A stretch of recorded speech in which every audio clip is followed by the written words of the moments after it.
তাই সময় এসেছে বারাসাতের মানুষদেরকে, রাজারহাটের মানুষদেরকে এই কেন্দ্রের বিজেপি সরকার যারা চলছিল তাদের বিরুদ্ধে ভোটটা হবে।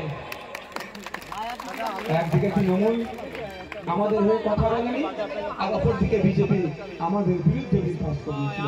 এই দুটো সরকারের বিরুদ্ধে ভোটটা দিতে হবে আমাদের।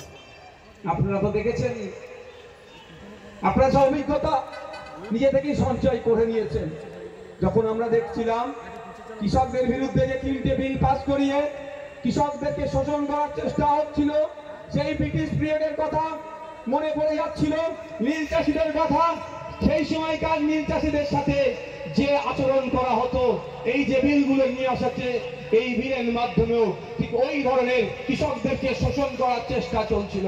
তাই আমরা দেখলাম কৃষক বন্ধুদের এবং আমরা সকলে মিলে যে সমস্ত শক্তিরা শ্রমজীবী মানুষের কথা বলে, বঞ্চিত মানুষের কথা বলে, অত্যাচারিত মানুষের কথা বলে, ঐক্যবদ্ধ হয়ে কৃষকদের ডাকে সাড়া দিয়ে সারা ভারতবর্ষে যখন কৃষকরা ভারত সরকারের বিরুদ্ধে, তার নিয়ে আসা আইনের বিরুদ্ধে বন্ধের ডাক দিয়েছিল, পশ্চিম বাংলাতেও আমরা কৃষকদের স্বার্থের কথা ভেবে তাদের ডাকে সাড়া দিয়ে আমরা এই ভারত বন্ধকে সফল করার জন্য তাদেরকে সংহতি জানিয়েছিলাম, তাদেরকে সমর্থন জানিয়ে আমরাও রাজপথে নেমেছিলাম, আমরাও অলিতে নেমেছিলাম, আমরাও মফস্বল এলাকা থেকে শুরু করে শহরে কৃষকদের বন্ধের ডাকা বন্ধকে সফল করার জন্য আমরা ওখানে বন্ধে নেমেছিলাম।